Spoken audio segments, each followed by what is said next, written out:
ഈശോയിൽ പ്രിയപ്പെട്ടവരെ, വിശുദ്ധ കുർബാനയോട് ചേർത്ത് നമ്മുടെ ജീവിതത്തെ നമ്മൾ ധ്യാനിച്ചു കൊണ്ടിരിക്കുകയാണ്. വിശുദ്ധ കുർബാനയാക്കണമേ, ഇതാണ് നമ്മുടെ പ്രാർത്ഥന. നമുക്കൊരു നിമിഷം നമ്മെ പൂർണ്ണമായി സമർപ്പിച്ച് പ്രാർത്ഥിക്കാം.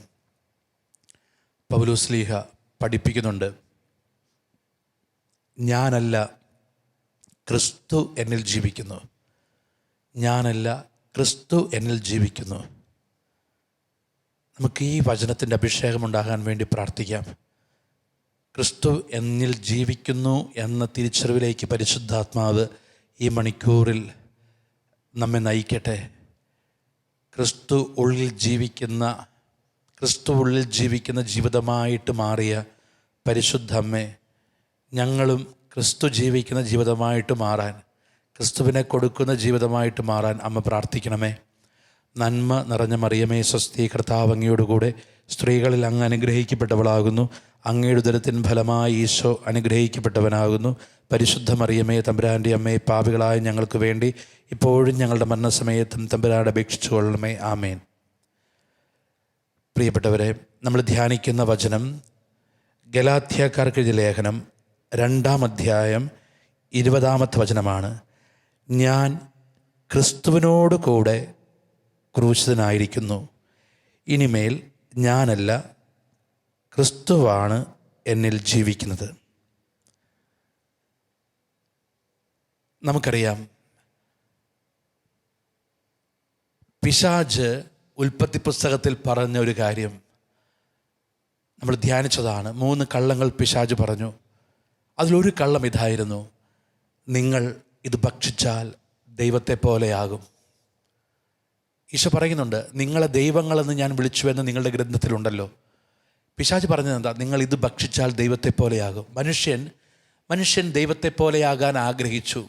അവൻ ദൈവത്തെ പോലെയാകാൻ ആഗ്രഹിച്ചിട്ട് ദൈവത്തെ പോലെയാകാൻ ആഗ്രഹിച്ച അവൻ ദൈവത്തെ പോലെയാകാൻ സ്വീകരിച്ച മാർഗം പിശാച് പറഞ്ഞ മാർഗമാണ്. ഇനി ഈശോ പറഞ്ഞു, നിങ്ങൾ എൻ്റെ ശരീരം ഭക്ഷിക്കുകയും എൻ്റെ രക്തം പാനം ചെയ്യുകയും ചെയ്താൽ ഞാൻ നിങ്ങളിൽ വസിക്കും, നിങ്ങൾ എന്നിലും വസിക്കും. ഞാൻ നിങ്ങളിൽ വസിക്കും, നിങ്ങൾ ദൈവത്തെ പോലെയാകും. ഇനി എന്താ യേശു ചെയ്തത്? യേശു അപ്പമാവുകയാ, എൻ്റെ നാവിൽ അലിയുകയാ, എൻ്റെ ശരീരത്തിൻ്റെ ഭാഗമാവുകയാ, അപ്പമാകുന്നു എന്ന് പറയുമ്പോൾ നമ്മുടെ ശരീരത്തിൻ്റെ ഭാഗമാകും. നമുക്കറിയാം, ഈ ലോകത്തിലെ ജീവലോകം എങ്ങനെയാണ് നിലനിൽക്കുന്നത്? അതാണ് നമ്മൾ പഠിക്കും, സയൻസ് പഠിക്കുമ്പോൾ ഫുഡ് ചെയിൻ അഥവാ ഭക്ഷണ ശൃംഖല. നമുക്കറിയാം, ഭക്ഷണ ശൃംഖലയെക്കുറിച്ചൊക്കെ ചെറിയ ക്ലാസ്സിൽ പഠിക്കുമ്പോൾ നമ്മൾ ഇങ്ങനെ പഠിക്കും, താഴ്ന്ന ജീവിയെ ഉയർന്ന ജീവി ഭക്ഷണമാക്കുന്നു. നമ്മൾ ചെറിയ ക്ലാസ്സിലൊക്കെ പഠിക്കുമ്പോൾ ടീച്ചർ വളരെ ഭംഗിയായിട്ട് പഠിപ്പിക്കും അല്ലേ? ഒരു പുല്ലിനെ ഒരു പുൽച്ചാടി ഭക്ഷണമാക്കുന്നു, ആ പുൽച്ചാടിയെ ഒരു തവള ഭക്ഷണമാക്കുന്നു, തവളയെ ഒരു പാമ്പ് ഭക്ഷണമാക്കുന്നു, പാമ്പിനെ കഴുകൻ ഭക്ഷണമാക്കുന്നു, ആ കഴുകൻ ചത്ത് മണ്ണിൽ വീഴുന്നു. പുല്ല്, പിന്നെ പുൽച്ചാടി, പിന്നെ തവള. കണ്ടോ? പുൽച്ചാടിയെ തവള ഭക്ഷണമാക്കുന്നു. ഈ പുൽച്ചാടിയെ തവള ഭക്ഷണമാക്കുമ്പോൾ, അല്ലെങ്കിൽ തവളയെ പാമ്പ് ഭക്ഷണമാക്കുമ്പോൾ പിന്നെ തവള അവിടെയില്ല. ഈ തവള എന്ന ജീവി പാമ്പിൻ്റെ ശരീരത്തിൻ്റെ ഭാഗമാവുകയാണ്. ഇപ്പോൾ നമുക്കറിയാം, ഒരു നോൺ വെജ്, ഇപ്പോൾ ചിക്കൻ നമ്മൾ കഴിക്കുന്നു, അതൊരു താഴ്ന്ന ജീവിയാണ്. അത് മനുഷ്യൻ ഉയർന്ന ജീവിയാണ്. അത് മനുഷ്യൻ കഴിക്കുമ്പോൾ ഈ താഴ്ന്ന ജീവിയായ ചിക്കൻ ഇത് മനുഷ്യൻ്റെ ശരീരത്തിൻ്റെ ഭാഗമാകുന്നു. ഇതാണ് നമ്മൾ കാണുന്ന ജീവലോകം എന്നത്. അപ്പോൾ അതിൻ്റെ ശാസ്ത്രം എന്താ? അതിൻ്റെ ഡെഫിനിഷൻ എന്താ? ഭക്ഷണക്രമം വഴി താഴ്ന്ന ജീവി ഉയർന്ന ജീവിയുടെ ഭാഗമാകും. അതാണ് തിയറി. ഭക്ഷണക്രമം വഴി താഴ്ന്ന ജീവി ഉയർന്ന ജീവിയുടെ ഭാഗമാകും. ഒരു ചിക്കൻ ആയ താഴ്ന്ന ജീവി ഉയർന്ന മനുഷ്യൻ്റെ ഭാഗമാകുന്നു. ഇതാണ് ജീവലോകം. അങ്ങനെയാണെങ്കിൽ യേശു ദൈവപുത്രൻ അപ്പമായി. വിശുദ്ധ കുർബാന ജീവിക്കുന്ന ദൈവമാണ്. ഇത് മനുഷ്യൻ വിശുദ്ധ കുർബാന ഭക്ഷിക്കുമ്പോൾ എന്ത് സംഭവിക്കും? താഴ്ന്ന ജീവി ഇല്ലാതാകും. ആരാ താഴ്ന്നത്? മനുഷ്യൻ. വിശുദ്ധ കുർബാന, ജീവിക്കുന്ന ദൈവം. അപ്പോൾ താഴ്ന്ന ജീവി, ഭക്ഷണക്രമത്തിൽ സംഭവിക്കുന്ന അടിസ്ഥാന തത്വം എന്താ? താഴ്ന്ന ജീവി ഇല്ലാതാകും. അപ്പോൾ താഴ്ന്ന ജീവി, ഞാൻ താഴ്ന്ന ജീവിയാണ്, ഞാൻ മനുഷ്യനാണ്, ഞാൻ ഇല്ലാതാകുന്നു. പിന്നെ അവിടെ യേശു വരുന്നു. അതാണ് പൗലോസ്ലീഹായുടെ ദൈവശാസ്ത്രം. ഇനി ഞാനല്ല ജീവിക്കുന്നത്, ക്രിസ്തു എന്നിൽ ജീവിക്കുന്നു. ഇനി ഞാനല്ല ജീവിക്കുന്നത്, ക്രിസ്തു എന്നിൽ ജീവിക്കുന്നു. പ്രിയപ്പെട്ടവരെ, ഇതാണ്, ഇതിനേക്കാൾ വലിയൊരു സ്നേഹം, ഇതിനേക്കാൾ വലിയൊരു അത്ഭുതമില്ല. ക്രിസ്തു എൻ്റെ ഉള്ളിൽ വരുന്നത് ഏറ്റവും വലിയ അത്ഭുതം. ഞാൻ മാറിയിട്ട് ക്രിസ്തു വരുന്നു. ഇനി നമ്മൾ ചിന്തിക്കുക. നമ്മളൊരു പാപത്തെക്കുറിച്ച് ചിന്തിച്ചപ്പോൾ, മൂലപാപത്തെക്കുറിച്ച് ചിന്തിച്ചപ്പോൾ, എല്ലാ പാപത്തിൻ്റെയും അടിസ്ഥാനമായി കിടക്കുന്ന പാപം അത് അഹങ്കാരമാണെന്ന് നമ്മൾ വ്യക്തമായി കണ്ടു. അഹങ്കാരം എന്ന നമ്മുടെ ടോക്കിൽ, യൂട്യൂബിൽ ഇത് ലഭ്യമാണ്. അപ്പോൾ നമ്മൾ കണ്ടൊരു കാര്യമാണ്, എല്ലാ പാപത്തിൻ്റെയും കാരണം ഈ ഞാൻ എന്ന ഭാവമാണ്. ഇനി എന്താ മാറുന്നത്? എന്താ ഈ വിശുദ്ധ കുർബാന വരുമ്പോൾ എന്താ മാറുന്നത്? ഞാൻ മാറുന്നു. ഞാൻ മാറിയിട്ട് യേശു വരുന്നു. ഞാൻ ഇല്ലാതാകുന്നു. അതാണ് ഓരോ വിശുദ്ധ കുർബാനയിലും സംഭവിക്കുന്ന കാര്യം. ഞാൻ മാറിയിട്ട് അവിടെ യേശു വരുന്നു. ഇതാണ് ഏറ്റവും പ്രധാനപ്പെട്ട കാര്യം. ഞാൻ ഇല്ലാതാകുന്നു, ഞാൻ ഇല്ലാതായിട്ട് യേശു വരുന്നു. പ്രിയപ്പെട്ടവരെ, ഇതാണ് ഓരോ വിശുദ്ധ കുർബാനയിലും സംഭവിക്കുന്ന കാര്യം. ഞാൻ ഇല്ലാതാകുന്നു. നമ്മൾ ഓർക്കുക, ഈ ഞാൻ എന്നത് എവിടെയെല്ലാം വരുന്നുവോ അവിടെയെല്ലാം പിശാച് വരും. ഞാൻ എന്ന വാക്കാണ് പിശാച് കയറുന്ന വാതിൽ. ഞാൻ എന്ന വാക്കാണ് പിശാച് കയറുന്ന വാതിൽ. അങ്ങനെയാണെങ്കിൽ ഞാൻ ഇല്ലാതാകുമ്പോൾ പിശാചിൻ്റെ ഭരണം എൻ്റെ ജീവിതത്തിൽ ഇല്ലാതാകും. ഇത് നമ്മൾ മനസ്സിലാക്കണം. ആത്മീയ ജീവിതത്തിൽ ഇത് മനസ്സിലാക്കണം. ഞാൻ എന്ന വാക്കാണ് പിശാച് കയറുന്ന വാതിലെങ്കിൽ ഞാൻ ഇല്ലാതായി യേശു എന്നിൽ വസിക്കുമ്പോൾ പിശാചിൻ്റെ ഭരണം ഇല്ലാതാകും. അത്രയേ ഉള്ളൂ ആത്മീയ ജീവിതം. ഞാൻ ഇല്ലാതായി യേശു വളരണം, യേശു എന്നിൽ വളരണം, അവൻ വളരണം, ഞാൻ കുറയണം. അതാണ് യോഹന്നാൻ സ്നാപകൻ പറയുന്നില്ലേ, ഞാൻ കുറയണം, അവൻ വളരണം, അവൻ എന്നിൽ വളരണം, യേശു എന്നിൽ വസിക്കണം, യേശു എന്നിൽ ജീവിക്കണം, ഞാൻ ഇല്ലാതാകണം. പ്രിയപ്പെട്ടവരെ, നമ്മളൊരു കാര്യം മനസ്സിലാക്കുക. നമ്മൾ പറയാറുള്ളല്ലോ അല്ലേ, നമ്മൾ പലപ്പോഴും പറയുന്നൊരു കാര്യമാണ്. ഇന്ന് അനേകം കുടുംബത്തിൽ പിശാച് കയറുന്നൊരു വഴിയാണ് ജോലി, ബിസിനസ്. നമ്മളെന്താ പറയുന്നത്? എൻ്റെ ജോലി, എൻ്റെ ബിസിനസ്, എൻ്റെ വീട്, എൻ്റെ കാറ്, എൻ്റെ സ്ഥലം, എൻ്റെ കൃഷിഭൂമി, എൻ്റെ എസ്റ്റേറ്റ്, എല്ലാം നമ്മൾ പറയുന്ന കാര്യമാണ്. എൻ്റേത്, എല്ലാത്തിൻ്റെയും മുകളിൽ എൻ്റേത് ചേർക്കുന്നത് എന്തിനാ? ഇതാണ് നമ്മളുടെ ബിസിനസ്സിൽ, വരുമാന മാർഗത്തിൽ പിശാച് കയറാനുള്ള ഒന്നാമത്തെ കാരണം. എല്ലാത്തിൻ്റെയും മുകളിൽ കൂടെ എൻ്റേത്. നമ്മൾ അതിനൊന്ന് മാറ്റിക്കേ. ദൈവം തന്നത്, ദൈവത്തിൻ്റേത്, ദൈവം തന്ന ബിസിനസ്, എൻ്റെ കുടുംബത്തിന് വേണ്ടി ദൈവം തന്ന ജോലി, എൻ്റെ കുടുംബത്തിന് വേണ്ടി ദൈവം തന്ന ബിസിനസ്, എൻ്റെ കുടുംബത്തിന് വേണ്ടി ദൈവം തന്ന വീട്, എൻ്റെ കുടുംബത്തിന് വേണ്ടി ദൈവം തന്ന കാറ്, എൻ്റെ കുടുംബത്തിന് വേണ്ടി ദൈവം തന്ന കൃഷിയിടം, എൻ്റേത് മാറ്റിയിട്ട് യേശുവിൻ്റേതാക്ക്. ദൈവം തന്നത്, ഈ ഒരു ചിന്തയിലേക്ക് വാ.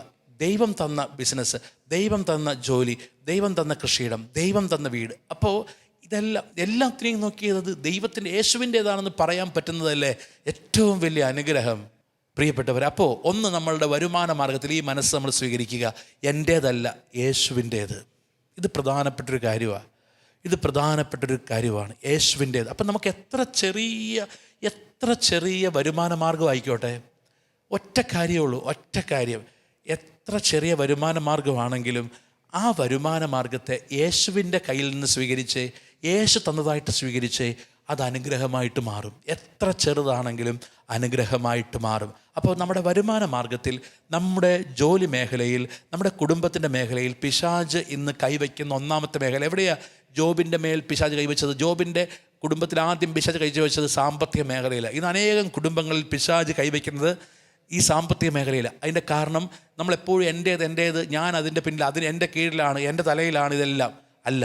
ഇതെല്ലാം യേശുവിൻ്റേതാണ്, യേശുവിൻ്റെ ഭരണത്തിൻ്റെ കീഴിലാണ് എൻ്റെ ജോലി, എൻ്റെ ബിസിനസ് എന്ന് ഞാൻ മനസ്സിലാക്കുമ്പോൾ അതിൻ്റെ മേൽ ദൈവത്തിൻ്റെ ഭരണം വരും. 2, നമ്മൾ ഏറ്റവും കൂടുതൽ പറയുന്നത് എന്താ? എൻ്റേതെന്ന്. എൻ്റെ ഭാര്യ, എൻ്റെ മക്കൾ, എൻ്റെ ഭർത്താവ്, എൻ്റേത്. അടുത്ത് നമ്മൾ വരുന്നത് അതാണ്, എൻ്റേത് അല്ലേ. മക്കൾ ദൈവത്തിൻ്റെ ദാനമാണ്. ഈ മക്കളെ നോക്കിയിട്ട് ഞാൻ പറയും എൻ്റേത്. അപ്പോൾ ദൈവ വചനത്തിനെതിരല്ലേ? ദൈവത്തിൻ്റെ മക്കളെ നോക്കിയിട്ട്, മക്കൾ ദൈവ ദാനം എന്ന് പറഞ്ഞാൽ അർത്ഥം എന്താ? It is not because of our merit, നമ്മുടെ യോഗ്യത കൊണ്ടല്ല. ദാനം എന്ന് പറഞ്ഞാൽ നമ്മുടെ യോഗ്യത കൊണ്ട്, നമ്മുടെ മെറിറ്റ് കൊണ്ടല്ല, മറ്റൊരാളുടെ ഔദാര്യം ആണ്. അപ്പം മക്കൾ ദൈവത്തിൻ്റെ ദാനമാണ് എന്ന് വചനം പറയുമ്പോൾ ആ മക്കളെ നോക്കി ഞാൻ പറയും എൻ്റെ മകൻ, എൻ്റെ മകൾ. പിന്നെ എങ്ങനെ ആ മക്കളുടെ ജീവിതത്തിൽ തിന്മ കയറാതിരിക്കും? ഉറപ്പായിട്ടും തിന്മ കയറും. എന്നാൽ അത് യേശുവിൻ്റെ മകനാണ്, യേശുവിൻ്റെ മകളാണ്. യേശു നൽകിയ ജീവിത പങ്കാളി, യേശു നൽകിയ കുടുംബം, യേശു നൽകിയ മാതാപിതാക്കൾ, ഈ ചിന്തയിലേക്ക് നമ്മൾ വരിക. ഞാൻ ഓർക്കുന്നൊരു കാര്യം, കോയമ്പത്തൂർ ധ്യാനകേന്ദ്രത്തിൽ വരുമ്പോൾ എല്ലാ വെള്ളിയാഴ്ചയും ഒരു അമ്മ വരും. അപ്പോൾ ടാക്സിയൊക്കെ വിളിച്ച് ഈ അമ്മ വരുന്നത്, ടാക്സിയൊക്കെ വിളിച്ച് അമ്മ വരും. ഈ അമ്മ വന്നിട്ട് ഒരു കാര്യമേ ഉള്ളൂ, അച്ചോ എൻ്റെ ഭർത്താവ് മരിച്ചുപോയി, അച്ചോ എനിക്കൊരു മകളുണ്ട്, അവൾക്ക് ഞാൻ മാത്രമേ ഉള്ളൂ, അച്ചോ എൻ്റെ മകളുടെ കല്യാണം നടക്കാൻ വേണ്ടി പ്രാർത്ഥിക്കണം. 23 വയസ്സ് കഴിഞ്ഞപ്പോൾ അച്ചോ കല്യാണാലോചന തുടങ്ങിയതാണ്. ഇപ്പോൾ 27 വയസ്സ് കഴിഞ്ഞു, 4 വർഷമായി ഒരു ആലോചനയും വരുന്നില്ല, എൻ്റെ മകളുടെ കല്യാണം നടക്കണം. എല്ലാ വെള്ളിയാഴ്ചയും ഈ അമ്മ എൻ്റെ മുറിയുടെ വാതിൽക്കൽ കാണും. ഞാൻ പ്രാർത്ഥിച്ച് അവരെ പറഞ്ഞയക്കും. ഒരു ദിവസം അവർ വന്നു. അപ്പോൾ എനിക്ക് സമയമുണ്ട്. ഞാൻ പറഞ്ഞു, അമ്മ ഈ കസേരയിലിരിക്കുക. അവരിരുന്നു. ഞാൻ പറഞ്ഞു, അമ്മയുടെ ഏറ്റവും വലിയ സങ്കടം 4 വർഷമായിട്ട് അമ്മ പ്രാർത്ഥിക്കുകയാണ് ഈ മകളുടെ കല്യാണം നടക്കാൻ വേണ്ടി. എങ്ങനെയാണ് പ്രാർത്ഥിക്കുന്നത്? അച്ഛനൊന്ന് ചിന്തിച്ച് നോക്ക്. ഞാൻ മരിച്ചാൽ ആരാ അവൾക്കുള്ളത്? ഞാൻ മരിച്ചാൽ ആരാ അവൾക്കുള്ളത്? എൻ്റെ പ്രാർത്ഥന അതാ, യേശുവേ ഞാൻ മരിച്ചാൽ പിന്നെ ആരാ അവൾക്കുള്ളത്? അവൾക്ക് ഞാൻ മാത്രമേ ഉള്ളൂ, അവളുടെ വിവാഹവും നടത്ത്. ഇതാണ് അച്ചോ, എനിക്ക് ആ ഒരു പ്രാർത്ഥനയേ ഉള്ളൂ. അപ്പം ഞാൻ പറഞ്ഞു, അമ്മ ഒരു കാര്യമുണ്ട്, തെറ്റ് അമ്മയുടെ പ്രാർത്ഥനയിലാണ്. അമ്മ ഒന്നാമത് പറയുന്നത് ഏറ്റവും വലിയ തെറ്റ്, എൻ്റെ മകൾക്ക് ഞാൻ മാത്രമേ ഉള്ളൂ, അത് തെറ്റാണ്. 2, അമ്മ പറയുകയാണ് എൻ്റെ മകളുടെ കല്യാണം, ഇത് യേശുവിൻ്റെ മകളാണ്, ഇനി അങ്ങനെ പറയരുത്. ഇപ്പോൾ അമ്മ തിരിച്ച് നോക്കിക്കേ, ഇപ്പോൾ ഉത്തരവാദിത്തം ആർക്കാണ്? എൻ്റെ മകളുടെ കല്യാണം ഞാൻ നടത്തണം. ഉത്തരവാദിത്തം മുഴുവനും അമ്മയ്ക്കാണ്. അമ്മ ഈ ഉത്തരവാദിത്തം തലേന്നിറക്കി വയ്ക്കുക. ഈ റെസ്പോൺസിബിലിറ്റി അമ്മയ്ക്ക് ഇത്രയും പ്രായമായി, അമ്മ ഈ റെസ്പോൺസിബിലിറ്റി ഒന്ന് മാറ്റിവെക്കുക. അച്ചോ വേറെ ആരുമില്ല ഏറ്റെടുക്കാൻ. ഞാൻ പറഞ്ഞു, ഉണ്ട്, ഞാൻ പറയാം, ഏറ്റെടുക്കാനുള്ള ആളെ ഞാൻ തരാം. അമ്മ ഇങ്ങനെ പ്രാർത്ഥിക്കുക. എങ്ങനെ പ്രാർത്ഥിക്കണം? അച്ഛൻ ഇങ്ങനെ പ്രാർത്ഥിച്ചാൽ മതി. ഈശോയെ, അത് നിൻ്റെ മകളാണ്, നിൻ്റെ മകൾക്ക് വിവാഹപ്രായം എത്തി, നിൻ്റെ മകൾക്ക് നീ ആഗ്രഹിക്കുന്ന ഒരു ചെറുപ്പക്കാരനെ നൽകി അനുഗ്രഹിക്കുക. ഇപ്പോൾ ഉത്തരവാദിത്തം ആർക്കാ? ഇപ്പോൾ ഉത്തരവാദിത്തം അമ്മയ്ക്കല്ല, യേശുവിനാണ്. കാരണം അമ്മ യേശുവിൻ്റെ മകളായിട്ട് അവളെ പ്രഖ്യാപിച്ചു. ഇനി അമ്മയ്ക്കല്ല, അവളുടെ മേൽ ഉത്തരവാദിത്തം, അവളുടെ ഭാവിയുടെ കാര്യത്തിൽ ഉത്തരവാദിത്തം യേശുവിനാണ്. അപ്പം അമ്മയ്ക്ക് മനസ്സിലായോ എങ്ങനെ തലയിൽ നിന്ന് പതുക്കെ ഉത്തരവാദിത്തം മാറ്റാമെന്ന്? കാരണം അമ്മയ്ക്ക് ഇത്രയും പ്രായമായി, ഒരു വിവാഹാലോചന വന്നാൽ പോലും അന്വേഷിക്കാൻ പോലും ത്രാണിയില്ല. അച്ഛൻ ഞാനെന്ന പ്രാർത്ഥന എഴുതിയെടുക്കട്ടെ. ഈ അമ്മ ഒരു റിട്ടയേർഡ് ടീച്ചറൊക്കെയാണ്. അവർ പേന എടുത്ത് എഴുതിയെടുക്കാൻ മാത്രം പ്രാർത്ഥനയൊന്നും ഞാൻ പറഞ്ഞില്ല. ഞാൻ പറഞ്ഞത് ഇത്രയേ പ്രാർത്ഥിക്കാൻ പറഞ്ഞു, ഈശോ ഇത് നിൻ്റെ മകളാണ്, നിൻ്റെ മകൾക്ക് നിൻ്റെ പദ്ധതിയിൽ നീ കണ്ടെത്തി ഒരു നല്ല ജീവിത പങ്കാളിയെ നൽകണേ. ഇതിനേക്കാൾ വലിയ പ്രാർത്ഥന ഏതാ ഉള്ളത്? ഈ അമ്മ പറഞ്ഞു, ഞാനിത് പ്രാർത്ഥിക്കാം. പ്രിയപ്പെട്ടവരെ, ഞാൻ ഇത് പറയുമ്പോൾ, ഇപ്പോൾ ഞാൻ ഈ പ്രസംഗം പറയുമ്പോൾ, അവർക്ക് ആ പെൺകുട്ടിക്ക് 1 മാസം പ്രായമുള്ളൊരു ആൺകുട്ടിയുണ്ട്. എന്ന് വെച്ചാൽ ഈ പ്രാർത്ഥന തുടങ്ങി 44-ാമത്തെ ദിവസം എൻ്റെ ടേബിളിൽ ആ പെൺകുട്ടിയുടെ വിവാഹത്തിൻ്റെ ഇൻവിറ്റേഷൻ കാർഡ് വന്നു. 4 വർഷം ഈ അമ്മ പ്രാർത്ഥിച്ചത്, ഈ അമ്മ ഒരുങ്ങിയത് ഇതിനു വേണ്ടിയാണ്. പക്ഷേ ഒരു കാര്യം ഓർക്കുക, പ്രാർത്ഥനയിൽ പോലും പിശാച് കയറുന്ന ഒരു വഴിയാണ് എൻ്റേതെന്ന് പറയുന്നത്. ഇത് മാറുക. 3-ാമത്തെ കാര്യം, നമ്മുടെ ശരീരം. നമ്മൾ ഏറ്റവും കൂടുതൽ പറയുന്നത്, എനിക്ക് തലവേദനിക്കുന്നു, എനിക്ക് വയറുവേദനിക്കുന്നു, എൻ്റെ കാല് വേദനിക്കുന്നു, എൻ്റെ നടുവിന് വേദനയാണ്, എനിക്ക് ബ്രസ്റ്റ് ക്യാൻസറാണ്, ഇങ്ങനെ എൻ്റെ രോഗം, എൻ്റെ ശരീരത്തെ ഞാൻ കൊണ്ടുപോയി എൻ്റേതെന്ന് പറയുക. നമ്മൾ ഏറ്റവും കൂടുതൽ പറയുന്നത് എൻ്റെ തല, എൻ്റെ കൈ. എന്നാൽ വചനം എന്താ പറയുന്നത്? നിങ്ങൾ ഓരോരുത്തരും ക്രിസ്തുവിൻ്റെ ശരീരത്തിലെ അവയവങ്ങളാണ്, ക്രിസ്തുവിനാൽ വിലയ്ക്ക് വാങ്ങപ്പെട്ടവരാണ്. നിങ്ങളുടെ ശരീരം ക്രിസ്തുവിൻ്റെ ആലയമാണ്. അപ്പോൾ വചനം പറയുന്നത്, my body it's A part of the body of Jesus Christ. എൻ്റെ ശരീരം യേശുവിൻ്റെ ശരീരത്തിൻ്റെ അവയവമാണ് എന്ന് വചനം പറയുമ്പോൾ ഞാൻ അത് തിരിച്ചറിയുന്നുണ്ടോ? ഒരു രോഗാവസ്ഥയിൽ ഈശോയെ, ഇതാ എൻ്റെ ഈ രോഗമുള്ള ശരീരത്തെ നിൻ്റെ ശരീരത്തോട് ചേർത്ത് വെച്ച് ഞാൻ സ്വീകരിക്കുന്നു, നന്ദി പറയുന്നു, അതിനെ നീ സുഖപ്പെടുത്തണമേ. ഇങ്ങനെ പ്രാർത്ഥിക്കാൻ പറ്റുന്നുണ്ടോ? ഇപ്പോൾ എനിക്കൊരു ശരീരത്തിലൊരു ശരീരത്തിലൊരു കെട്ടുണ്ട്, മദ്യപാനത്തിൻ്റെ ജഡിക പാപത്തിൻ്റെ കെട്ടുണ്ട്. ഞാൻ എന്താ പറയേണ്ടത്? യേശുവെ, നിൻ്റെ ശരീരത്തിൻ്റെ ഭാഗമാണ്. നിൻ്റെ ശരീരത്തിൻ്റെ അനന്തയോഗ്യതയാൽ എൻ്റെ ശരീരത്തെ വിശുദ്ധീകരിക്കണേ, എന്നെ വിശുദ്ധീകരിക്കണേ. നിൻ്റെ ശരീരത്തിൻ്റെ ഭാഗമാണ്, ഇതിനെ നീ വിശുദ്ധീകരിക്കണേ. ടോട്ടൽ സമർപ്പണം നമ്മുടെ ശരീരത്തിൻ്റെ, നമ്മുടെ ബോഡിയെ. അതുകൊണ്ടാണ് നിങ്ങളുടെ ശരീരങ്ങളെ വിശുദ്ധവും ദൈവത്തിന് പ്രീതികരവുമായ സജീവ ബലിയായി സമർപ്പിക്കുക.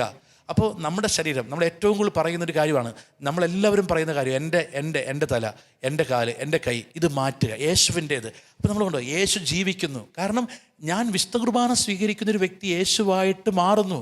ഇതാണ് ഏറ്റവും വലിയ. അപ്പം ഞാൻ ഓർക്കണം, ഞാൻ എന്ത് ചെയ്യണം? ഇപ്പം ഞാൻ വിശുദ്ധ കുർബാന സ്വീകരിക്കുന്നൊരു വ്യക്തി എന്താ ചെയ്യേണ്ടത്? എൻ്റെ ജോലി എന്താ? ഞാൻ യേശുവിനെ കൊടുക്കുന്നൊരു വ്യക്തിയായിട്ട് മാറണം. ഞാൻ ഒരിക്കൽ ഒരു പോപ്പുലർ മിഷൻ ധ്യാനം നടക്കുകയാണ്. ഒരു പോപ്പുലർ മിഷൻ ധ്യാനം നടക്കുമ്പോൾ പ്രിയപ്പെട്ടവരെ, ഒരു സഹോദരി എൻ്റെ അടുത്ത് വന്നു. ഈ സഹോദരി എന്നോട് പറഞ്ഞു, അച്ചോ, വിവാഹം കഴിഞ്ഞിട്ട് 15 വർഷമായി, 2 കുട്ടികളുണ്ട്. എനിക്ക് വിവാഹ ജീവിതത്തിൽ ഒറ്റ പ്രാർത്ഥന, ഞാൻ ടീച്ചറാണ്, സ്കൂൾ പഠിപ്പിക്കുന്നു, എനിക്ക് ഒറ്റ പ്രാർത്ഥനയേ ഉള്ളൂ. ഞാൻ ചോദിച്ചു, എന്താ പ്രാർത്ഥന? അച്ചോ, പ്രാർത്ഥന വേറൊന്നുമല്ല, ഈ 15 വർഷം എൻ്റെ ഭർത്താവ് കുമ്പസാരിക്കുന്നതോ കുർബാന സ്വീകരിക്കുന്നതോ കണ്ടിട്ടില്ല. എല്ലാ ദിവസവും പള്ളിയിൽ പോകുന്ന, കുർബാന സ്വീകരിക്കുന്ന ഒരു വ്യക്തിയാണ് ഞാൻ. അച്ചോ, എൻ്റെ ഭർത്താവ് മദ്യപാനമില്ല, ദുശീലങ്ങളില്ല, കുടുംബത്തെ, മക്കളെ എന്നെ നല്ലതുപോലെ നോക്കും. പക്ഷേ അച്ചോ, ഒട്ടും വിശ്വാസമില്ല, പള്ളിയിൽ വരില്ല. അമ്മയോട് ചോദിച്ചപ്പോൾ അമ്മ പറയുന്ന, അമ്മയൊക്കെ പള്ളിയിൽ പോകും, അമ്മ പറയുന്നത് അവൻ അത് എന്തോ കാരണം കൊണ്ട് നിർത്തിയതാ. അച്ചോ, എനിക്കൊരു ഒറ്റ ആഗ്രഹമേ ഉള്ളൂ, ഈ ഭർത്താവൊന്ന് പള്ളിയിൽ വരണം. അച്ചോ, ഈ ധ്യാനമായിരുന്നു അവസാനത്തെ ഒരു മാർഗം, പക്ഷേ അത് പരാജയപ്പെട്ടു. അച്ചോ, ഈ ഇടവകയിൽ എല്ലാവരും തന്നെ, കുടിയന്മാരെന്ന് പറയുന്നവർ, എല്ലാ ദ്രോഹവും ചെയ്ത് അവർ പോലും ഈ ധ്യാനത്തിന് വന്നു. അച്ചോ, ഈ ഇടവകയിൽ നിന്ന് ഈ ധ്യാനത്തിന് വരാത്തത് എൻ്റെ ഭർത്താവ് മാത്രമാണ്. അച്ഛൻ അറിയാവോ, ഈ പള്ളി, ഈ പള്ളിയുടെ മുറ്റമാണിത്, ആ കാണുന്ന വീടാണ് എൻ്റെത്. പള്ളിയിൽ നിന്ന് നോക്കിയാൽ വീട് കാണാം. അച്ചോ, എത്ര ദിവസം ഉപവാസം എടുത്ത് പ്രാർത്ഥിച്ചറിയാവോ? ഈ ധ്യാനം നടന്ന ഒറ്റ ദിവസം പോലും ഞാൻ ഭക്ഷണം കഴിച്ചിട്ടില്ല. ഞാൻ ഉപവാസം എടുത്ത് പ്രാർത്ഥിച്ചു. ഞാൻ എത്രയോ പ്രാർത്ഥിച്ചു. ഇനി എങ്ങനെയാണ് പ്രാർത്ഥിക്കേണ്ടത്? അപ്പോൾ ഞാൻ പറഞ്ഞു, സഹോദരി, നിങ്ങളുടെ വിവാഹത്തിൽ ഈശോ പറയുന്നൊരു കാര്യമുണ്ട്. അപ്പോൾ ഈ വിവാഹ വ്രത നവീകരണമാണ് ഈ പോപ്പുലർ മിഷൻ ധ്യാനത്തിൽ വെള്ളിയാഴ്ച പ്രധാനപ്പെട്ട ശുശ്രൂഷ. അപ്പോൾ ഇത് കഴിഞ്ഞപ്പോൾ ഈ സ്ത്രീക്ക് ഭയങ്കര സങ്കടമായി. കാരണം ഈ സ്ത്രീ ഭർത്താവില്ലാതെ ആ ശുശ്രൂഷയിൽ പങ്കെടുക്കുക, ഭർത്താവ് വീട്ടിൽ കിടന്നുറങ്ങുകയാണ്. അപ്പോൾ ഈ സ്ത്രീ എന്നോട് പറഞ്ഞു, ഇനി അച്ഛ എങ്ങനെയാണ് പ്രാർത്ഥിക്കേണ്ടത്? ഇനി എങ്ങനെയാണ് പ്രാർത്ഥിക്കേണ്ടത്? അപ്പോൾ ഈ സ്ത്രീ ഇത് ചോദിക്കുമ്പോൾ ഞാൻ ആ സ്ത്രീയോട് ചോദിച്ചു, നിങ്ങളുടെ വിവാഹത്തെക്കുറിച്ച് ദൈവം എന്ത് പറഞ്ഞു? ദൈവം ഒരു കാര്യം പറഞ്ഞു, നിങ്ങൾ 2 അല്ല 1 ആണ്.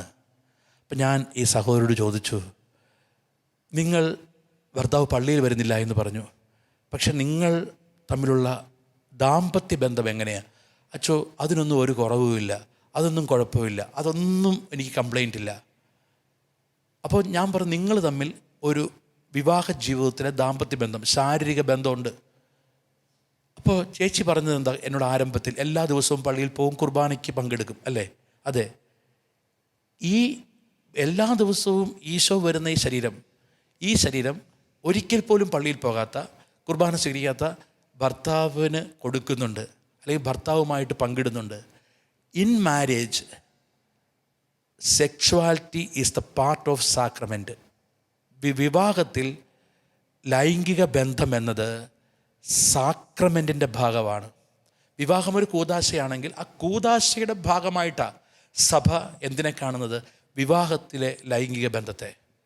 അല്ലാതെ വിവാഹത്തിൽ ലൈംഗിക ബന്ധം, വിവാഹത്തിന് പുറത്ത് ഏറ്റവും തിന്മയായത് വിവാഹമെന്ന കൂദാശയിൽ വരുമ്പോൾ ദൈവത്തിൻ്റെ ജീവൻ ഈ ഭൂമിയിലേക്ക് കൊണ്ടുവരുന്നൊരു മാർഗമായിട്ട് പോലും നിൽക്കുന്നത് പ്രിയപ്പെട്ടവരെ വിവാഹത്തിലെ ഈ ബന്ധമാണ്, ഈ ഭാര്യാഭർത്തൃ ബന്ധമാണ്. അപ്പം ഞാൻ പറഞ്ഞു, നിങ്ങൾ ഫിസിക്കലി ഒന്നാകുന്നുണ്ട്. ഈശോ എല്ലാ ദിവസവും ഈശോയെ സ്വീകരിക്കുന്ന സഹോദരി, ഇനി ഒരു കാര്യം വേണ്ടി പ്രാർത്ഥിക്കണം. ഇങ്ങനെ പ്രാർത്ഥിക്കണം. എങ്ങനെയാണ് പ്രാർത്ഥിക്കേണ്ടതെന്ന് അറിയാവോ? എൻ്റെ ഉള്ളിൽ വന്ന ഈശോയെ, എൻ്റെ ഹസ്ബൻഡ് ഉള്ളിലേക്ക് ചെല്ലണമേ. നമുക്കറിയാം, ഒരു ശാരീരിക ബന്ധത്തിൽ രക്തം മാറ്റപ്പെടുന്നുണ്ട്, രക്തം കൈമാറ്റം ചെയ്യപ്പെടുന്നുണ്ട്. അപ്പം ഞാൻ പറഞ്ഞു, ഇങ്ങനെ പ്രാർത്ഥിക്കുക, എൻ്റെ ഉള്ളിൽ വന്ന ഈശോയെ, എൻ്റെ എൻ്റെ ഹസ്ബൻഡിൻ്റെ ഉള്ളിലേക്ക് ചെല്ലണമേ. അച്ചോ ഞാൻ പ്രാർത്ഥിക്കാം. അങ്ങനെ ഞങ്ങൾ പിരിഞ്ഞു. അതൊരു മെയ് മാസമാണ്. അപ്പോൾ ആ മെയ് മാസം കഴിഞ്ഞ് ഒരു ട്രാൻസ്ഫർ, എനിക്ക് ട്രാൻസ്ഫർ, ഞാൻ മെയ് മാസം പോപ്പുലർ മിഷൻ ധ്യാനത്തിൻ്റെ ഡയറക്ടർ സ്ഥാനം കഴിഞ്ഞ് ഞാൻ ട്രാൻസ്ഫറായിട്ട് ഇപ്പുറത്ത് ഡിവൈൻ ധ്യാന കേന്ദ്രത്തിലേക്ക് വരുന്നു. അപ്പോൾ ഡിവൈൻ ധ്യാന കേന്ദ്രത്തിലേക്ക് വരുമ്പോൾ ഒരു ജൂലൈ മാസം 2-ാമത്തെ ആഴ്ച അവിടെ ധ്യാനം നടക്കുന്നു. ധ്യാനം കഴിഞ്ഞ് ഒരു മനുഷ്യൻ എന്നെ കാണാൻ വന്നു. അച്ചോ അച്ഛനല്ലേ, വർഗീസ് അച്ഛൻ? ഞാൻ പറഞ്ഞു അതെ. എൻ്റെ ഭാര്യ പറഞ്ഞു അച്ഛനെ കണ്ട് പ്രാർത്ഥിച്ചിട്ട് വരണം. ഞാൻ ചോദിച്ചു എന്നെ പരിചയമുണ്ടോ? അച്ചോ മെയ് മാസം പോപ്പുലർ മിഷൻ ധ്യാനം ഞങ്ങളുടെ ഇടവകയിലാണ്. ഞാൻ പറഞ്ഞു ആണോ? അച്ഛൻ എൻ്റെ വീട്ടിൽ വന്നിട്ടുണ്ട്. ഞാൻ പറഞ്ഞു ചേട്ടനെ കണ്ടിട്ട് ഓർമ്മയില്ലല്ലോ. ഞാനില്ല, ഞാൻ 10-16 വർഷമായി പള്ളിയിലൊക്കെ പോയിട്ട് ഞാൻ കോളേജ് പഠനത്തിൽ നിർത്തിയതാണ്. എനിക്കൊരു വലിയ പ്രശ്നമുണ്ട്. എന്താ പ്രശ്നം? അച്ചോ ഈ മെയ് മാസം വരെ ഒരു പ്രശ്നമില്ലായിരുന്നു. ഈ ജൂൺ മാസം തുടങ്ങിയപ്പോൾ തൊട്ട് എനിക്ക് എന്തോ എൻ്റെ മനസ്സിൽ ഇങ്ങനെ പള്ളിയിൽ പോകണം, കുമ്പസാരിക്കണം, കുർബാന സ്വീകരിക്കണം, ഭയങ്കര ആഗ്രഹം. അച്ചോ എനിക്കൊരു സ്വസ്ഥതയില്ല. ഞാൻ പറഞ്ഞു ഈ ആഗ്രഹം നല്ലതല്ലേ, അത് നല്ലതൊക്കെ തന്നെയാണ്. പക്ഷേ അച്ചോ ഇത്രയും നാൾ പള്ളിയിൽ പോകാതിരുന്നവൻ പള്ളിയിൽ ചെന്ന് നിൽക്കുമ്പോൾ കുമ്പസാരിക്കുമ്പോൾ ആൾക്കാർ കളിയാക്കിയല്ലേ. അതുകൊണ്ട് എനിക്ക് ആകെ അസ്വസ്ഥത. പിന്നെ പറ്റാതെ വന്നപ്പോൾ ഞാൻ ഭാര്യയോട് ഈ കാര്യം പറഞ്ഞു. ഭാര്യ പറഞ്ഞു ചേട്ടാ എൻ്റെ കൂട്ടത്തിൽ പള്ളി വാ. ഞാൻ പള്ളിയിൽ പോയി, ഒരു സ്ഥലത്ത് പോയി, ഞാൻ വല്ലാർപാടത്ത് പള്ളിയിൽ പോയി കുമ്പസാരിച്ചു, ഞാൻ കുർബാനയൊക്കെ സ്വീകരിച്ചു. പക്ഷേ അച്ഛാ എനിക്ക് മനസ്സിലാകുന്നില്ല, ഈ കഴിഞ്ഞ 10-18 വർഷം എനിക്ക് പള്ളിയിൽ നിന്ന് കേൾക്കുന്നത് കുമ്പസാരം കുർബാന കേൾക്കുന്ന അലർജിയായിരുന്നു. പക്ഷേ ഇപ്പം എല്ലാ ദിവസവും പള്ളിയിൽ പോകണമെന്ന് ആഗ്രഹം. ഞാൻ പറഞ്ഞു നല്ലതാ ചേട്ടൻ പോ, ഇപ്പോൾ ധ്യാനമൊക്കെ കൂടിയല്ലോ, ഇനി എല്ലാ ദിവസവും പള്ളിയിൽ പോ. ഞാൻ പോകുക വെച്ചോ. പക്ഷേ അതല്ല പ്രശ്നം, എനിക്കൊരു ഡൗട്ടുണ്ട്. ഞാൻ ചോദിച്ചു എന്താ ഡൗട്ട്? എൻ്റെ ഭാര്യ എനിക്കെന്തോ കൈവശം തന്നിട്ടുണ്ട്. പ്രിയപ്പെട്ടവരെ, ഒരു കാര്യം ഓർക്കുക, ഈ ഭാര്യ എന്താ ചെയ്തത്? ഈ ഭാര്യ ഒന്നും ചെയ്തില്ല. എൻ്റെ ഉള്ളിൽ വന്ന യേശുവിനെ കൊടുത്തു. യേശുവിനെ കൊടുക്കുക. ഞാൻ എൻ്റെ ഉള്ളിൽ വന്ന യേശുവിനെ കൊടുക്കുക. എൻ്റെ ഉള്ളിൽ വന്ന യേശുവിനെ ഒരു പോപ്പുലർ മിഷൻ ധ്യാനത്തിൽ, ഈ പോപ്പുലർ മിഷൻ ധ്യാനത്തിൽ വൈകുന്നേരം ഒരു 3 മണിക്കൂറൊക്കെ നിൽക്കുന്ന ശുശ്രൂഷയാണ്. അപ്പോൾ ഒരു മിഷൻ സെൻറ്ററിലാണ്. അപ്പോൾ വൈകുന്നേരം അവർക്ക് രാവിലെ കുർബാന നടത്താൻ പറ്റില്ല, വൈകുന്നേരം വരണം. അപ്പം ഞാൻ നോക്കുമ്പോൾ കാണുന്നൊരു കാര്യം ഇതാണ്. കുറേ അമ്മമാർ കുട്ടികളുമായിട്ട് വന്നു. കുട്ടികളുമായിട്ട് വന്ന് ഈ കൈക്കുഞ്ഞുങ്ങളാണ്, 3-4 മാസം പ്രായമുള്ള കൈക്കുഞ്ഞുങ്ങൾ. അപ്പോൾ കൈക്കുഞ്ഞുങ്ങൾ വന്നപ്പോൾ എല്ലാ കുട്ടികളും ഭയങ്കര കരച്ചിലാണ്. അപ്പോൾ അമ്മമാരിങ്ങനെ ദൂരത്തേക്ക്, അപ്പോൾ കുട്ടികളെല്ലാം മുമ്പോട്ട് വിളിച്ച് നിർത്തിയിരിക്കുക ഈ കുർബാനയിലും എല്ലാം കുട്ടികളെ ആശീർവദിക്കാൻ വേണ്ടി. അപ്പോൾ ഒരു കൊച്ച് മാത്രം എല്ലാ കുട്ടികളും കരച്ചിൽ ബഹളം ഇതുങ്ങളുമായിട്ട് അമ്മമാർ മാറുന്നു. ഒരു കൊച്ച് മാത്രം ഈ മുമ്പിൽ നിൽപ്പുണ്ട്. ഈ സമയം മുഴുവനും ഈ അമ്മ ആ ജാഥ വന്നപ്പോൾ തൊട്ട് മുമ്പിൽ നിൽപ്പുണ്ട്. ഈ കുട്ടിയുടെ പ്രത്യേകത, ഈ കുട്ടി ഒരു 3 മാസമൊക്കെ 4 മാസമായ കുട്ടിയാണ്. ഇതിങ്ങനെ കണ്ണ് തുറന്ന് ഇങ്ങനെ ആൾത്താരിലേക്ക് നോക്കിയിരിപ്പുണ്ട്. അപ്പോൾ ഈ മൊട്ടത്തലയും കണ്ണ് തുറന്ന്. അപ്പോൾ ഞാൻ ഈ മുമ്പ് നിൽക്കുമ്പോൾ ഞാനിന്ന് ശ്രദ്ധിക്കുന്നത് ഇതിനെയാണ്. അപ്പോൾ ഇത്രയും പരിപാടി കഴിഞ്ഞപ്പോഴും ഈ കുട്ടിക്ക് മാത്രം ഒരു കരച്ചിലുമില്ല. ഇത് ഭയങ്കര, ഇത് അമ്മ കണ്ണടച്ച് ഇങ്ങനെ പ്രാർത്ഥിക്കുന്നുണ്ട്. ഇത് കയ്യിലിരിപ്പുണ്ട്. ഇപ്പുറത്ത് നിൽക്കുന്ന അപ്പൻ്റെ കൈ കൊടുക്കും. അപ്പോഴും ഈ കുട്ടിയുടെ ഫുൾ നോട്ടം ഈ ആൾത്താരയിലേക്കാണ്. ഒരു ഡിസ്റ്റർബൻസും കുട്ടി പള്ളിയിൽ ഉണ്ടാക്കുന്നില്ല. അപ്പം ഞാൻ ഇവർ ഇതെല്ലാം കഴിഞ്ഞപ്പോൾ ഇവർ പ്രാർത്ഥിക്കാൻ വന്നപ്പോൾ ഞാൻ ചോദിച്ചു, നിങ്ങളുടെ കുട്ടി, ഞാൻ ശ്രദ്ധിച്ചു, ഈ 4 മണിക്കൂർ, ഈ 3.5-4 മണിക്കൂർ ഈ കുട്ടി കരഞ്ഞിട്ടില്ല, ഈ കുട്ടി അസ്വസ്ഥപ്പെട്ടിട്ടില്ല. അപ്പോൾ ഈ പെൺകുട്ടി പറഞ്ഞതാ, അച്ഛാ ഞാൻ കല്യാണം കഴിച്ചു കഴിഞ്ഞ് ഞാൻ ഗർഭിണിയായപ്പോൾ ആദ്യം എൻ്റെ ചിന്ത ഇതായിരുന്നു, എങ്ങനെ എൻ്റെ കുഞ്ഞിന് യേശുവിനെ കൊടുക്കാം. അച്ചോ ഞാൻ എന്ത് ചെയ്യുന്നറിയാവോ അച്ചോ ഞാൻ ചെയ്ത കാര്യം ഇതാ. ഞാൻ ഗർഭിണിയാണെന്നറിഞ്ഞപ്പോൾ ഞാൻ പള്ളിയിൽ പോകാൻ തുടങ്ങി. എല്ലാ ദിവസവും കുർബാന സ്വീകരിക്കുമ്പോൾ ഞാൻ ഇങ്ങനെ പ്രാർത്ഥിക്കും, എൻ്റെ ഉള്ളിൽ വന്ന ഈശോയെ എൻ്റെ കുഞ്ഞിൻ്റെ ഉള്ളിലേക്ക് ചെല്ലണമേ. അച്ചോ എൻ്റെ കുഞ്ഞിന് ഞാൻ കുർബാന കൊടുത്തു. ഇനി അച്ഛന്മാർ കൊടുക്കുന്നത് എൻ്റെ കുഞ്ഞിന് 8 വയസ്സോ 7 വയസ്സോ ഒക്കെ ആകുമ്പോഴാണ്. പക്ഷേ എൻ്റെ കുഞ്ഞിന് ഞാൻ കുർബാന കൊടുത്തു. പ്രിയപ്പെട്ടവരെ, ഞാനല്ല, ക്രിസ്തുവാണ് ജീവിക്കുന്നത്. നമ്മൾ ക്രിസ്തു ആയിട്ട് മാറണം. നമ്മൾ ക്രിസ്തുവിനെ കൊടുക്കുന്ന വ്യക്തിയായിട്ട് മാറണം. അതാണ് പരിശുദ്ധ കുർബാന. നമുക്കൊരു നിമിഷം പ്രാർത്ഥിക്കാം. ഓരോ ദിവസവും നമ്മുടെ ഉള്ളിലേക്ക് ഈശോ വരുന്നത് നമ്മളെ ഈ ദൈവത്തെ പോലെ ആക്കാനാണ്. ദൈവം നമ്മൾ വസിക്കുകയാണ് വിശുദ്ധ കുർബാനയിലൂടെ. എനിക്ക് യേശുവിനെ കൊടുക്കുന്ന ഒരു വ്യക്തിയായിട്ട് മാറാൻ പറ്റുന്നുണ്ടോ? ഞാൻ യേശുവിനെ കൊടുക്കുന്നൊരു വ്യക്തിയാണോ? ദൈവമേ, ആ കൃപയിലേക്ക് എന്നെ നടത്തണമേ. നമ്മൾ ധ്യാനിക്കുന്ന വചനം ഗലാത്യർക്കാർക്ക് എഴുതിയ ലേഖനം 2-ാം അധ്യായം 20-ാമത്തെ വചനത്തിൻ്റെ ഈ വചനം മാത്രമാണ് നമ്മൾ ധ്യാനിക്കുന്നത്. ഈ വചനം മാത്രം ധ്യാനിക്കുക. ഇനിമേൽ ഞാനല്ല, ക്രിസ്തുവാണ് എന്നിൽ ജീവിക്കുന്നത്, ഇനിമേൽ ഞാനല്ല ക്രിസ്തുവാണ് എന്നിൽ ജീവിക്കുന്നത്. ഇത് ആവർത്തിച്ച് പറഞ്ഞ് അഭിഷേകം പ്രാപിക്കുക. ഇനിമേൽ ഞാനല്ല, ഞാൻ മാറുക, ഇനി ക്രിസ്തു എന്നിൽ ജീവിക്കുന്നു. ഈ വചനം ആവർത്തിച്ച് പറഞ്ഞ് അഭിഷേകത്തിലേക്ക്, കൃപയിലേക്ക് നമുക്ക് വരാം. നമുക്ക് നമ്മെ പൂർണ്ണമായും ദിവ്യകാരുണ്യത്തിൽ സമർപ്പിച്ച് ഈ ആരാധനയോട് ചേർന്ന് ഈ വചനത്തിൻ്റെ അഭിഷേകം നമ്മിൽ ഓരോരുത്തരിലും കടന്നു വരുവാൻ വേണ്ടി നമുക്ക് പ്രാർത്ഥിക്കാം. ദൈവം നമ്മെ അനുഗ്രഹിക്കട്ടെ.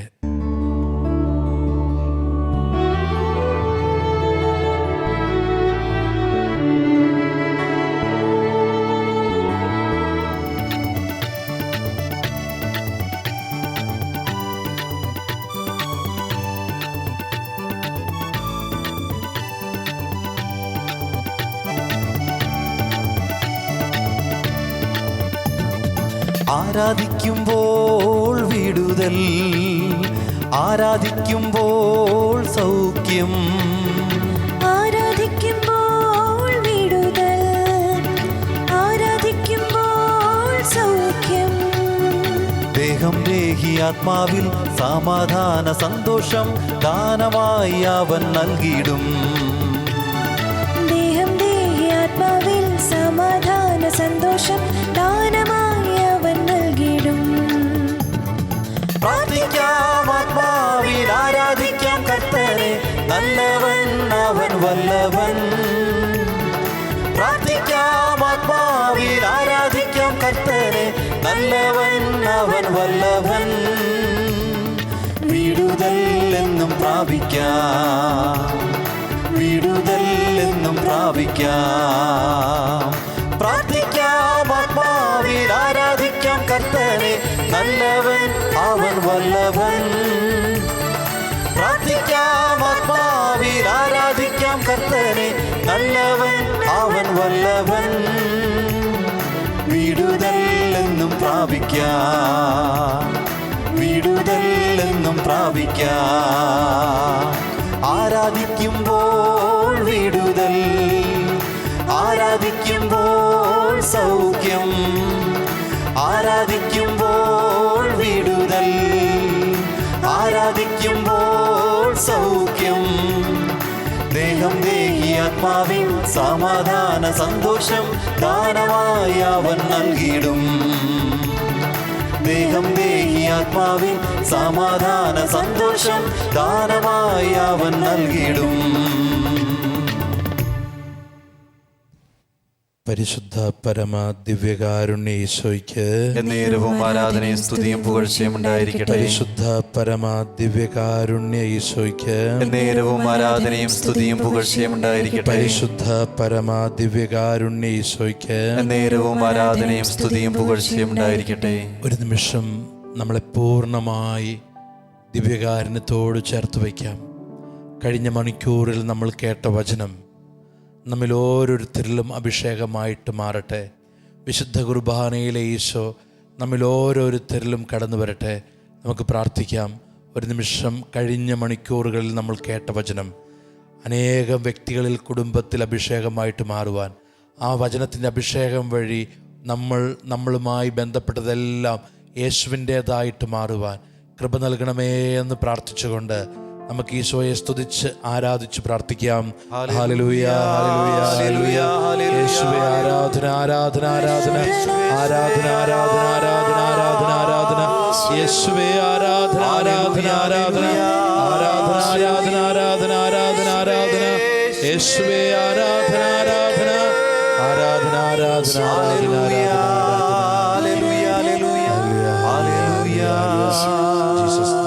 ജീസസ്. കരങ്ങൾ ഹൃദയത്തോട് നമുക്ക് ചേർത്ത് വയ്ക്കാം. നമ്മൾ ധ്യാനിക്കുകയായിരുന്നു, എവിടെയെല്ലാം ഞാൻ, എൻ്റേത് എന്നീ വാക്കുകൾ വരുമ്പോൾ അവിടെയെല്ലാം പിശാച് കയറുന്നു. എൻ്റേത് ഞാൻ, ഞാൻ എന്ന ഭാവം, എൻ്റേത് എന്ന ചിന്ത, ഇതാണ് എല്ലാ പതനങ്ങളുടെയും തകർച്ചകളുടെയും പിന്നിലെ കാരണം. നമ്മൾ കണ്ടിട്ടുണ്ട്, നമ്മൾ ധ്യാനിച്ചതാണ്. ഞാൻ എന്ന ചിന്തയാണ് മാലാഖ സാത്താനാകാൻ കാരണം. അപ്പോൾ ഞാൻ എന്ന ചിന്ത എവിടെ വരുന്നു? എൻ്റേത് എന്ന ചിന്ത എവിടെ വരുന്നു, അവിടെ ദൈവത്തിൻ്റെ ഭരണത്തിന് തടസ്സമുണ്ടാകും. പ്രിയപ്പെട്ടവരെ, നമ്മുടെ മനസ്സിൽ, പ്രത്യേകിച്ച് ഇന്ന് നമ്മുടെ ജീവിതത്തിൽ വിശുദ്ധ കുർബാനയിൽ നമ്മൾ മനസ്സിലാക്കേണ്ടത്, വിശുദ്ധ കുർബാനയിൽ എന്താണ് സംഭവിക്കുന്നത്? ഇതാ വിശുദ്ധ കുർബാന എന്നിലേക്ക് വരുന്നു. ഈശോ പറഞ്ഞു, ഇതാ ഞാൻ നിങ്ങളിൽ വസിക്കും, നിങ്ങൾ എന്നിലും. ഇനിമേൽ ഞാനല്ല, ക്രിസ്തു ജീവിക്കുന്നു എന്ന് പൗലോസ്ലീഹ പറയുന്നു. ഇനിമേൽ ഞാനല്ല. അപ്പോൾ വിശുദ്ധ കുർബാനയിലൂടെ എന്ത് സംഭവിക്കുന്നു?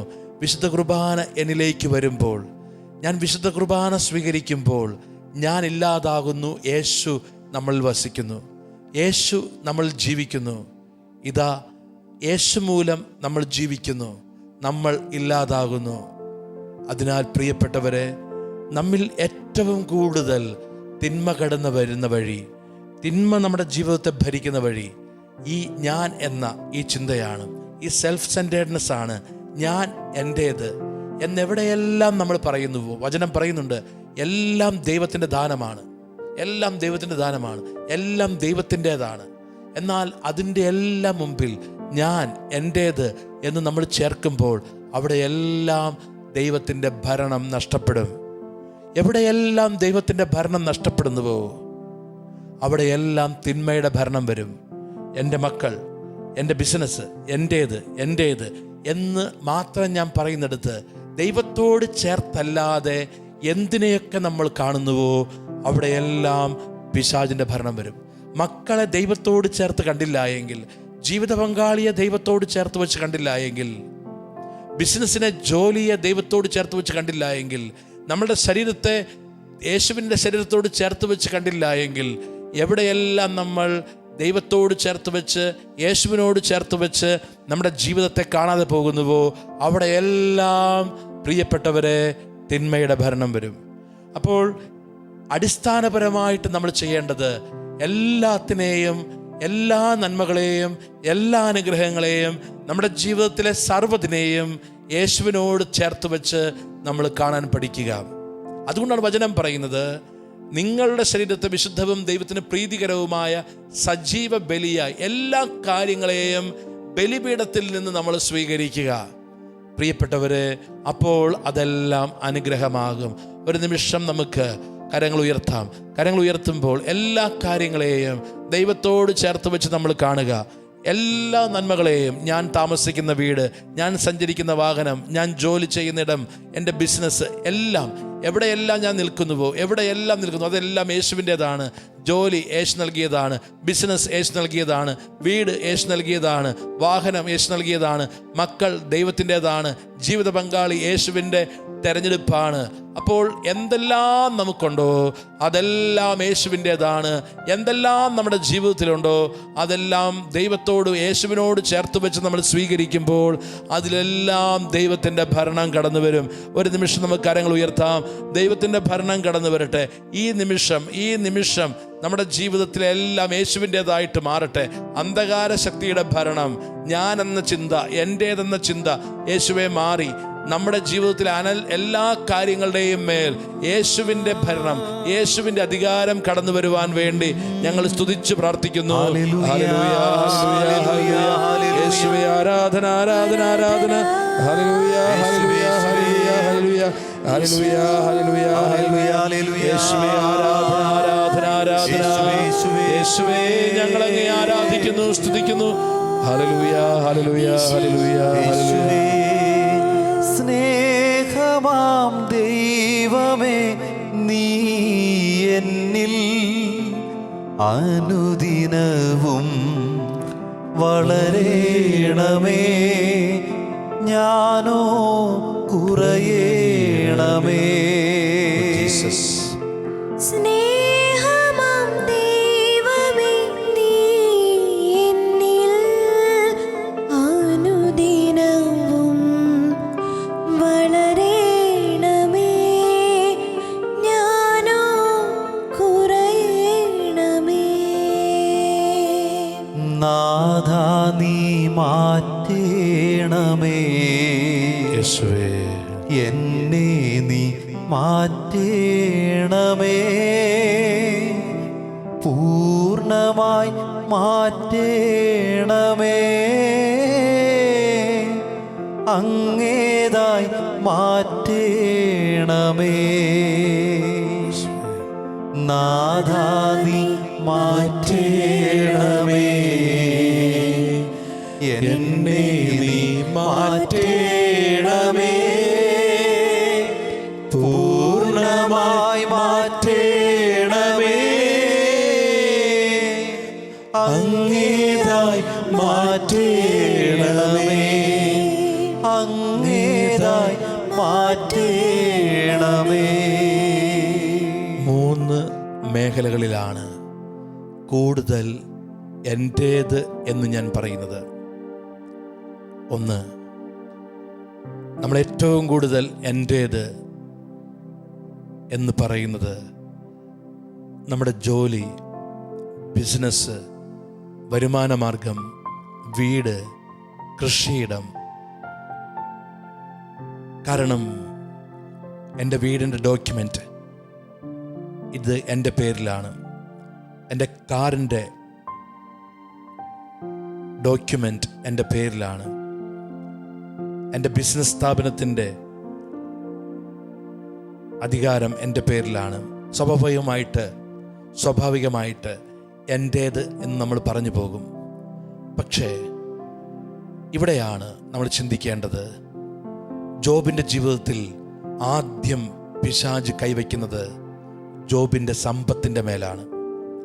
ഇന്ന് അനേകം കുടുംബങ്ങളിൽ പിശാച് കൈവയ്ക്കുന്നു വരുമാന മാർഗത്തിൻ്റെ മേൽ, ജോലിയുടെ മേൽ, ബിസിനസ്സിൻ്റെ മേൽ, സാമ്പത്തിക മേഖലയുടെ മേൽ പിശാച് കൈവയ്ക്കുന്നു. പിശാചിന് പെട്ടെന്ന് കൈവയ്ക്കാൻ എളുപ്പം അതാണ്. കാരണം അത് സമ്പത്ത്, അത് കൂടുതലും ലോകവുമായി ബന്ധപ്പെട്ടതാണ്. അത് വരുമ്പോൾ ദൈവം നഷ്ടപ്പെടും എന്ന് പിശാചിനറിയാം. അതുകൊണ്ട് അതെൻ്റേതാണ്, ഞാൻ അതിൻ്റെ കീഴിൽ എൻ്റെ ജീവിതത്തെ കാണും, അത് എൻ്റേത്, സമ്പത്തെൻ്റേത്, സമ്പത്തുള്ളത് കൊണ്ട് ഒരു പ്രശ്നവുമില്ല. പ്രിയപ്പെട്ടവരെ, പെട്ടെന്ന് തിന്മ അറ്റാക്ക് ചെയ്യുന്നൊരു വഴി എൻ്റെ ബിസിനസ്, എൻ്റെ ജോലി, എൻ്റെ കൃഷിയിടം, എൻ്റെ എസ്റ്റേറ്റ്, എൻ്റെ വീട്, എൻ്റെ കാറ്. കണ്ടോ, എല്ലാം നമ്മൾ പറയുന്നു ഇത് നമ്മളിൽ മാറണം.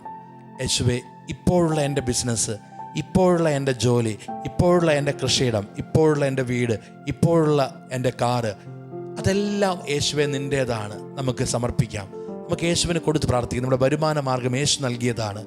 ഞാൻ എൻ്റെ കുടുംബത്തിന് വേണ്ടി ഈ വരുമാന മാർഗം, എനിക്ക് വേണ്ടി ഈ വരുമാന മാർഗം യേശു നൽകിയതാണ്. ഇതിൻ്റെ മേൽ അധികാരം യേശുവിനാണ്.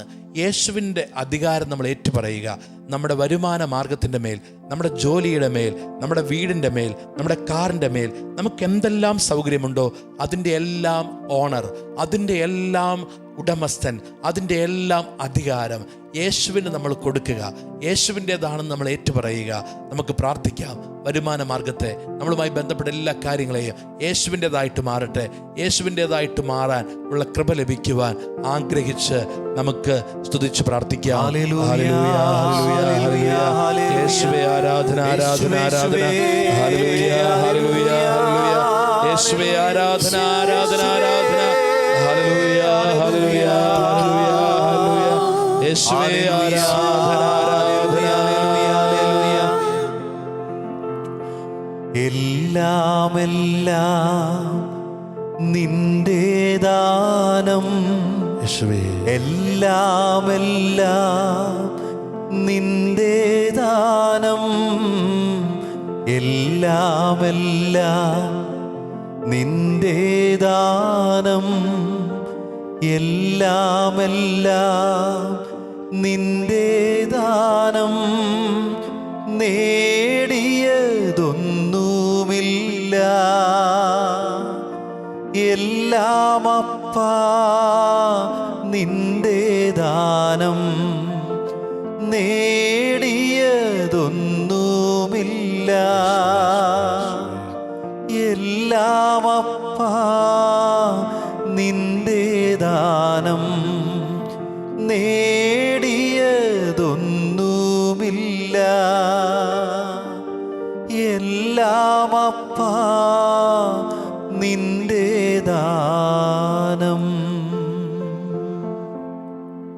രണ്ടാമത് നമുക്കറിയാം, നമ്മൾ ധ്യാനിച്ചു, നമ്മളേറ്റവും കൂടുതൽ എൻ്റേത് എന്ന് പറയുന്നത് നമ്മുടെ കുടുംബ ബന്ധങ്ങളിലാണ്. എൻ്റെ ഭർത്താവ്, എൻ്റെ ഭാര്യ, എൻ്റെ മക്കൾ, എൻ്റെ അപ്പൻ, എൻ്റെ സഹോദരൻ എൻ്റേത് എന്ന് പറയുന്നു. വചനം പറയുന്നു, മക്കൾ ദൈവത്തിൻ്റെ ദാനമാണ്. അപ്പോൾ എൻ്റേതെന്ന് പറയുമ്പോൾ ഒക്കെ അവിടെ സംഭവിക്കുന്ന കാര്യം എന്താ? ദൈവത്തിൻ്റേതെന്ന് വചനം പറയുന്ന ഒന്നിനെ നമ്മൾ എൻ്റേതെന്ന് പറയുന്നു. ജീവിത പങ്കാളി, വിവാഹത്തെക്കുറിച്ച് പറയാൻ നമ്മൾ ആരാണ്? അത് ദൈവത്തിൻ്റെ ഇഷ്ടമാണ്. അപ്പോൾ ബൈബിൾ പഠിപ്പിക്കുന്നതനുസരിച്ച് ജീവിത പങ്കാളി അത് ദൈവത്തിൻ്റേതാണ്.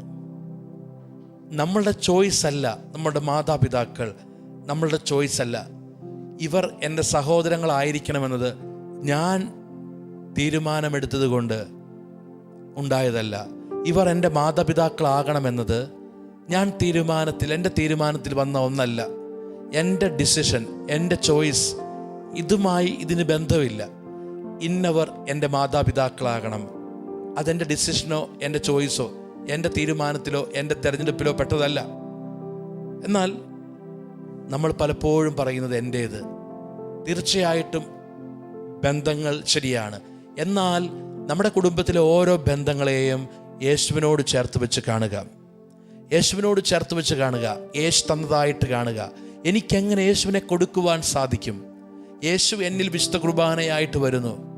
യേശു എന്നിൽ വിശുദ്ധ കുർബാനയായിട്ട് വരുമ്പോൾ ഞാനായിരിക്കുന്ന എൻ്റെ ജീവിത പങ്കാളിക്ക്, എൻ്റെ മക്കൾക്ക്, എൻ്റെ കുടുംബത്തിൽ, ഞാൻ ആയിരിക്കുന്നിടങ്ങളിൽ എനിക്ക് യേശുവിനെ എങ്ങനെ കൊടുക്കുവാൻ സാധിക്കും? അതിനാൽ കുടുംബത്തിലെ ഓരോ വ്യക്തിയെയും ദൈവത്തോട് ചേർത്ത് വെച്ച് നമ്മൾ സ്വീകരിക്കുക. കുടുംബത്തിൽ യേശുവിനെ കൊടുക്കുന്നൊരു വ്യക്തിയാക്കി എന്നെ മാറ്റണേ. യേശുവിനെ കൊടുക്കുവാനുള്ള കൃപ എനിക്ക് തരണേ. നമുക്ക് പ്രാർത്ഥിക്കാം. വിശുദ്ധ കുർബാന അതിനാണ് നമ്മുടെ ഉള്ളിൽ വരുന്നത്. നമ്മളെ മാറ്റുകയാ.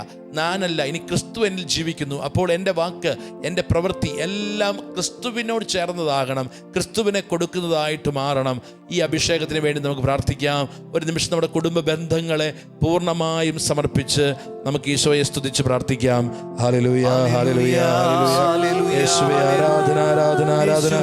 ഹല്ലേലൂയ, ഹല്ലേലൂയ, ഹല്ലേലൂയ. യേശുവേ ആരാധന, ആരാധന, ആരാധന. ഹല്ലേലൂയ, ഹല്ലേലൂയ, ഹല്ലേലൂയ. യേശുവേ ആരാധന, ആരാധന. ഹല്ലേലൂയ, യേശുവേ, യേശുവേ. ഹല്ലേലൂയ, ഹല്ലേലൂയ, ഹല്ലേലൂയ, ഹല്ലേലൂയ. എൻ ബന്ധങ്ങളോ നിന്റെ ദാനം, എൻ നേട്ടങ്ങളോ നിന്റെ ദാനം. എൻ ബന്ധങ്ങളോ നിന്റെ ദാനം, എൻ നേട്ടങ്ങളോ നിന്റെ ദാനം. നേടിയതൊന്നുമില്ല,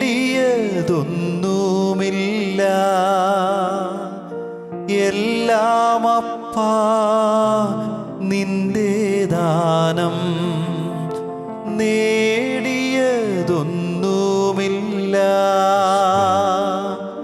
എല്ലാം അപ്പാ നിന്റെ ദാനം. ഒരിക്കൽ കൂടി നമ്മെ വിശുദ്ധ കുർബാനയിൽ സമർപ്പിക്കാം. പ്രിയപ്പെട്ടവരെ, വചനം ഓർമ്മിപ്പിക്കുക. നിങ്ങളുടെ ശരീരങ്ങൾ ക്രിസ്തുവിൻ്റെ അവയവങ്ങളാണ് എന്ന് നിങ്ങൾക്കറിഞ്ഞുകൂടെ? ഇതാ നമ്മളേറ്റവും കൂടുതൽ എൻ്റേതെന്ന് പറയുന്നത് നമ്മുടെ ശരീരവുമായി ബന്ധപ്പെട്ട എൻ്റെ കൈ, എൻ്റെ തല, അല്ലെങ്കിൽ എൻ്റെ കാല്. നമ്മൾ രോഗവുമായിട്ട് ബന്ധപ്പെട്ടൊക്കെ പറയുമ്പോൾ എൻ്റേത്. അപ്പോൾ നമ്മൾ ഓർക്കുക, ഏറ്റവും പെട്ടെന്ന് ജോബിൻ്റെ ജീവിതത്തിൽ മൂന്നാമത് പിശാച് കൈവച്ചത് ജോബിൻ്റെ ശരീരത്തിൻ്റെ മേലാണ്. ജോബിൻ്റെ കുടുംബത്തിൽ 3 മേഖലയിലാണ് പിശാച് കൈവച്ചത്. ആദ്യം സമ്പത്തിൻ്റെ മേൽ, 2 ജോബിൻ്റെ ബന്ധങ്ങളുടെ മേൽ, മക്കളുടെ മേൽ കൈവച്ചു. അതാണ് നമ്മൾ കഴിഞ്ഞ സമയം കണ്ടത്. 3 ജോബിനെ പിശാച് പ്രലോഭിപ്പിക്കുവാൻ പിശാച് കൈവച്ചത് ജോബിൻ്റെ ശരീരത്തിൻ്റെ മേല, നമ്മുടെ ശരീരത്തിൻ്റെ മേലായിരിക്കും പിശാച് കൈവയ്ക്കുന്നത്. ഒന്നില്ലെങ്കിൽ രോഗപീഠകൾ, അതല്ലെങ്കിൽ ശരീരത്തിന് സുഖം നൽകുന്ന പാപബന്ധനങ്ങൾ. പിശാച് എളുപ്പം കൈവയ്ക്കുന്നത് ശരീരത്തിൻ്റെ മേല. കൂടുതലും നമ്മൾ ശരീരം നമ്മുടേതാണ്.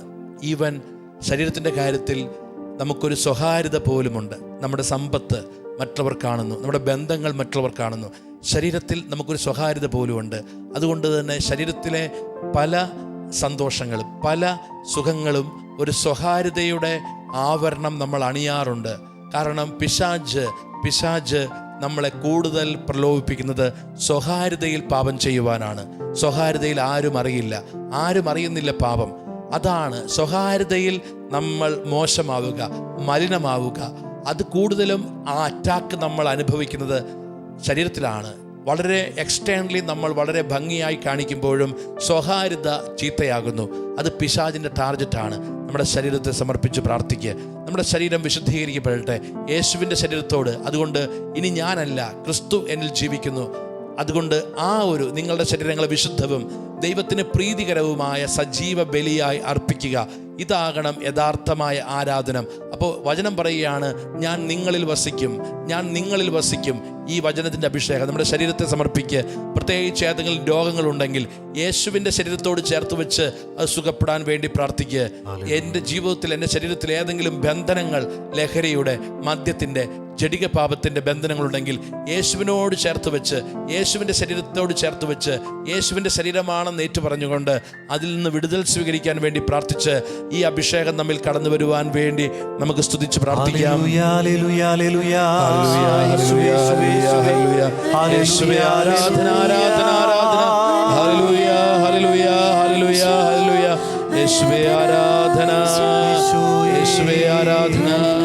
ശുദ്ധാത്മനെ